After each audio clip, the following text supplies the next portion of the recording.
Am I still excited about altcoins like XRP? Is a question I get every single day of the week, and especially when the market starts dropping down, like we've been witnessing for the past 6 weeks. A lot more people question my conviction. A lot more people question whether or not it's a good idea to still accumulate altcoins, or really to accumulate anything at all. All the major indices, NASDAQ here, everything's crashing. So is it worth purchasing when things are crashing, or is it still better to sell? Well, at the end of the day, I'm not a financial advisor, and I just also am doing whatever feels right to me, not knowing exactly what the future will bring. But let me tell you this. I've been making these videos here about cryptocurrencies for 8 years in a row.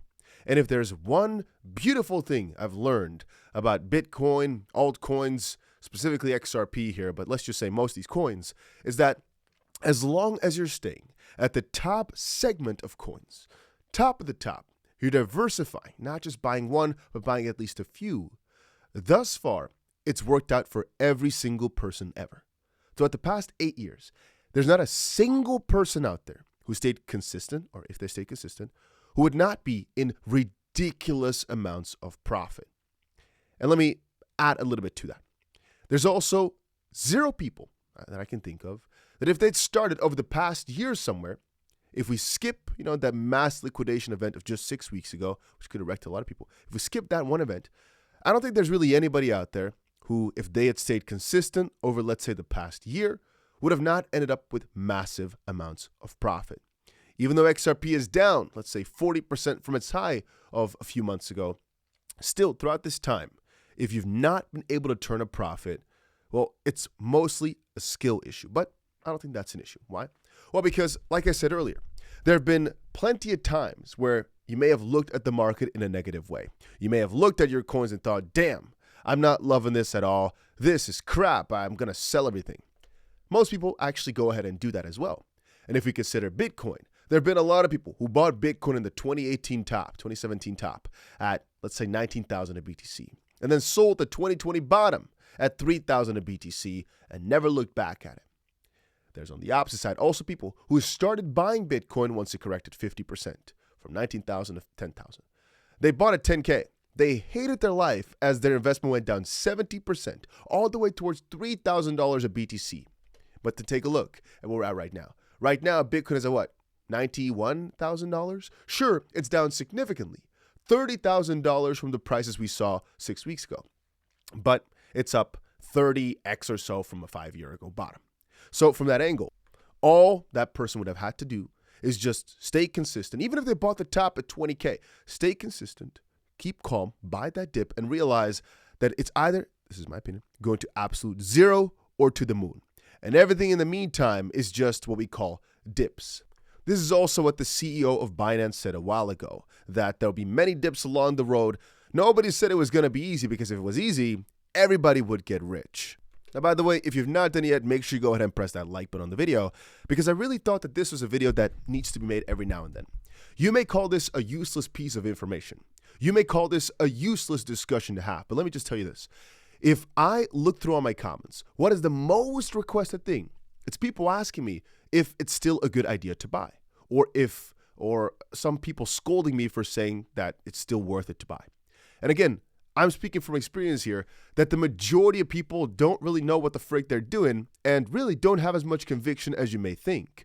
A lot of people I speak to, even in real life, who've been with me throughout my whole crypto journey, some of which have joined, let's say 5 years ago even they are not sure whether or not they should still continue to buy. And I keep looking at them thinking, why did you buy ever in the first place if you weren't convinced that this stuff was really going to pop off? Because in my own book, it's only getting more and more validated every few months. Right now, banks, the whole licensing framework is changing, right? They're allowed to hold crypto now. They're allowed to help their clients purchase crypto. The biggest asset managers in the world are all facilitating the trade in crypto, which is crazy to me. They're saying the tokenization of all assets basically is starting piece by piece. We have the president of the United States launching a coin. The president of the United States, majority of his net worth now is coming from crypto. He's not going to let this stuff die out. It's too good a freaking money mine. We've got all these freaking political leaders now noticing that this is a very important thing to work on. I can understand what people think, no, from that on, it's now going to zero. I just think the probability of that is so small now that we've gotten, let's call him Larry Fink, President Trump on board. If you thought it was going to zero in 2017, I understand you. If you think it's going to zero now, I think you're ridiculous. Can there be some crashes along the way? Sure. But it's just like with AI. You know, AI can have some massive crash because it might be a bit of a bubble. Sure. But if you think AI is now all of a sudden going to zero, then I have no idea where you've been sitting with your brain, because that makes absolutely no sense to me. And so now come the specifics. So which coins then are juicy to buy? Because XRP now, for example, is down 2%. Hyperliquid here is down 6%. You know, why are some of these coins down more than others? Well, for Hype, I think one of the main reasons right now that people are selling it is because of some unlocks that are coming up. For Zcash, why is the coin doing so well? Well, because Vitalik posted a bit earlier that Bitcoin and ETH and all them could have some major break coming to them. And here's the kicker, right? Bitcoin, ETH, both have heard something negative about them just now. Does that make me want to sell them? Not necessarily. It's just part of the monthly flow of news. Every couple of weeks, every couple of days, some important person gets a massive piece out there, you know, or every now and then Trump posts something that causes everybody to sell or do something crazy. And then people realize again that, oh, it actually didn't really matter. Oh, it was actually not that big a deal, and things recover. I personally think if you're staying with the top of the top coins, not just buying one, but multiple, there's a very good chance that you're not going to go to zero because, again, you've diversified, and I don't think crypto is going to zero. But one of these coins might not make it out again. They might actually continue to go down piece by piece, slowly over time. But then also, if you're only buying BTC, you'll probably do well, in my opinion. But most of these other coins will outcompete, right? They will outperform Bitcoin once the market starts going back up. If you're only buying ETH, well, theoretically speaking, ETH was one of the worst performers out of everything, even worse than Bitcoin throughout most of the cycle. So you're basically then putting your money on a redemption rally where ETH just takes over. Going for XRP, XRP was one of the best performers this cycle, and you're now stating that just because it was one of the best, it can actually do it again and continue to thrive further. And so the kind of story continues. BNB, you're putting your money on the fact that Binance is still going to stay at the top and just continue with the market. A nice reason for BNB to be bullish all the time, even if the market is bad, is that Binance will really even still do well if the market goes down tremendously. So kind of like, you know, this is kind of like a neutral coin in that sense. Solana is just kind of like ETH. It wasn't necessarily one of the best performers this run, but it stays really consistent. Has a lot of use cases right now, a lot of activity. Tron, I guess for stable coins nowadays, becoming really hot. And I just think, really, I'm not joking, that Chinese influences and the fact that these guys just really want to look good will make them always keep the token at some higher price, because I think they'll just put more and more money in to make sure it just stays that way. Doge, of course, is jokes, but it's the biggest joke, and, well, the internet is based on jokes, and the institutions mostly, I think, also realize that this actually has a lot of value just because of the Elon situation from before, and the fact that it's a joke that's the jokiest of jokes. I don't know how to describe it better. Like, one meme coin has to stay at the top at all times, and Dogecoin makes most sense of it, or I should say for it, and it kind of encompasses the entirety of crypto. Regardless, you get my thought process, right? All these coins have a different reason for staying at the top or staying consistent throughout time.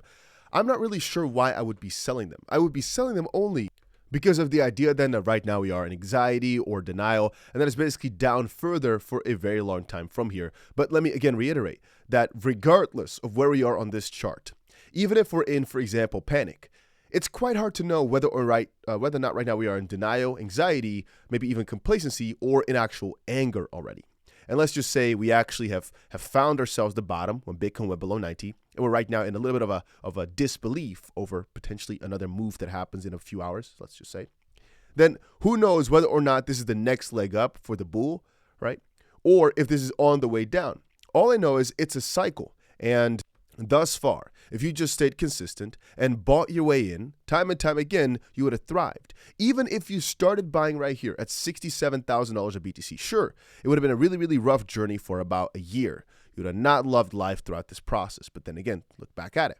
If you'd stayed consistent, even at a year of downfalls and disgrace and hatred, you would have done so freaking well over the next 3 years after that, that I kind of see it changing from on the short term, hey, what is the best idea short term? Well, nobody really knows for sure, right? What is the best idea long term? Just commit. Just stay consistent, because you're not sure whether or not the dips you're seeing right now are dips of this stature, where it goes down for, let's say, a month or two before another massive pump, where altcoins after that actually pump even crazier, or if we're on the way down. But if we are, well, it's already been a few weeks, right? let's just say we already are at one of these dips. Most likely somewhere there's a pretty good relief rally to get you out in case you really are not as convinced.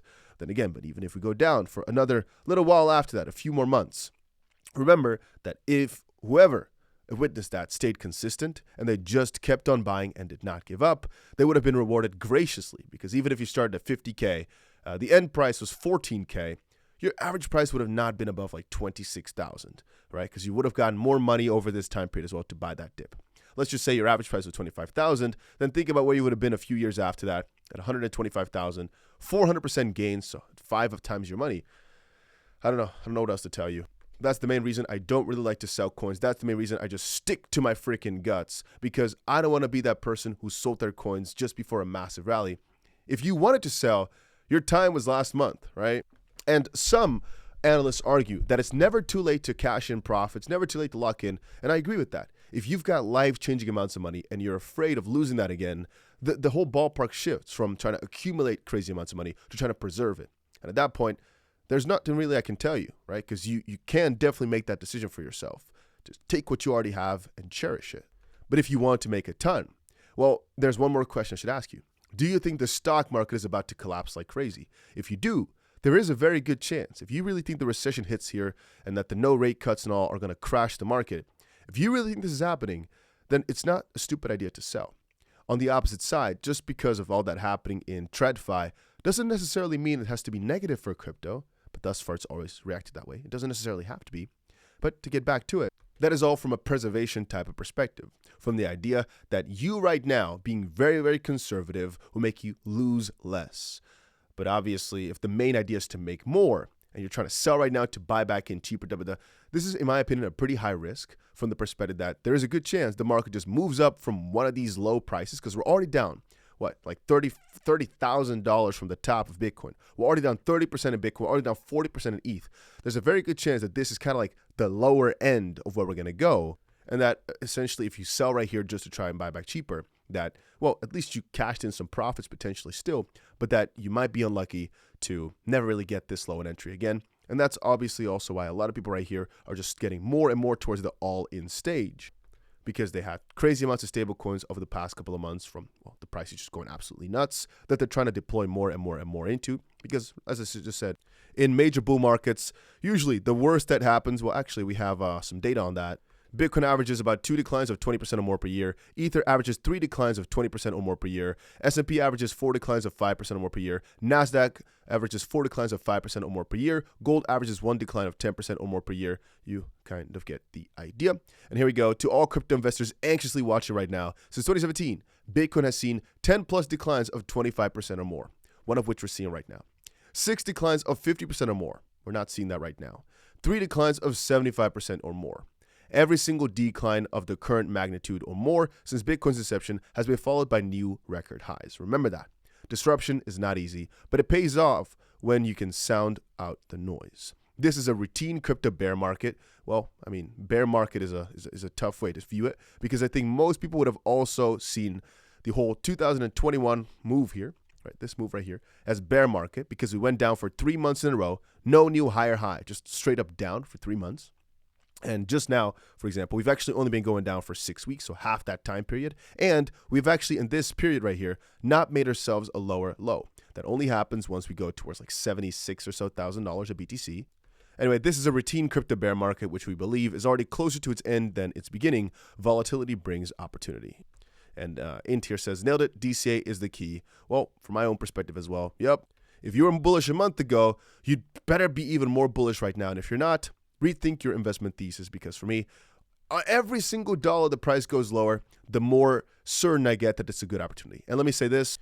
There's a beautiful quote. I can pull it up here, but let me just say it from memory, in a book called The Intelligent Investor. And what that basically says, I decided to pull it up here so I can quickly read it for you, right? So the silver lining right here. If no price seemed too high for stocks in the 1990s, in 2003, we've reached the point at which no price appears to be low enough. The pendulum has swung, as Graham knew it always does, from irrational exuberance to unjustifiable pessimism. In 2002, investors yanked $27 billion out of stock mutual funds, and a survey conducted by the Securities Industry Association found that out of the 10 investors had cut back that 1 out of 10 investors had cut back on stocks by at least 25%. The same people who were eager to buy stocks in the late 1990s, when they were going up in price and therefore becoming expensive, sold stocks as they went down in price and by definition became cheaper. Now real quick, if you've not pressed that like button yet, make sure you press that button. You've got absolutely nothing to lose. And also, if you're looking for a crypto exchange to trade on, make sure you check out the first link down below to our Telegram group, where we provide some analysis, some signals, everything for absolutely free. All you got to do is just check out the link down below and everything will explain itself. But make sure you get yourself an account over on Bluefin. And right now, if you trade, you actually get some nice bonuses as well, upwards of $10,000, by the way. As Graham shows so brilliantly in Chapter 8, this is exactly backwards. The intelligent investor realizes that stocks, or in this case cryptos, become more risky, not less, as their prices rise, and less risky, not more, as their prices fall. The intelligent investor dreads a bull market since it makes stocks or cryptos more costly to buy. And conversely, so long as you keep enough cash on hand to meet your spending needs, you should welcome a bear market since it puts stocks back on sale. So take heart. The death of the bull market is not the bad news everyone believes it to be. Thanks to the decline in stock prices, now is a considerably safer and saner time to be building wealth. Read on and let Graham show you how. And again, when does this not work well? If you're in an advanced stage of retirement and you're not going to be able to last this out, or you're in real dire money need like next year, all this stuff doesn't necessarily work. But hey, at that point, if you only have like 1 year, for example, or a few months, then what are we talking about, guys? Come on, we're talking about the longer term here. One more thing, I don't want to quote the book too much, but there's one more thing I find really interesting. And that is actually a short I made earlier today, talking about the fact that really, when you break it down, most people do not know about investing. If I walk around the streets right now and ask, hey, what do you think the best thing to do with your money would be? I'm going to say that most people will say saving. Most people don't know anything about investing or don't invest. And if they do, then still most people do it wrong or don't know what they're doing. And out of those that do and blah, blah, blah, they still mostly go for a very, very small segment of indices, or sometimes are misguided and go for a small, I guess let's call them group of crazy stocks, because it depends on who introduced them to investing. If you're watching this video right now, just realize you're really at the top of the top segment of people that are thinking about their future in terms of money. And with that also comes some additional pressure, some additional, let's call it volatility, and some additional problems in the forms of guiding. Meaning there's not as much info to be found about all this stuff as there is about saving money in a bank. It may not be as easy, it may not be as straightforward, but that's also where the crazy opportunities lie. Right? Most people do not know or understand what you're doing right here. 98% of the people could not do with this crypto stuff what you're able to do. Remember that. It was not meant to be easy, but that's also why there's so much opportunity in this. And why I keep saying that I feel so blessed every single day that we caught on to this stuff so early. Sure, it may be hard on the short term, but I think we'll reap the benefits from all this in the near future. So I'm grinding this one out. Just keep continuing to buy. And if you're wondering why, and you don't get it from watching this video, then I'm sorry, brothers. You may be lost. But yeah, that's about it.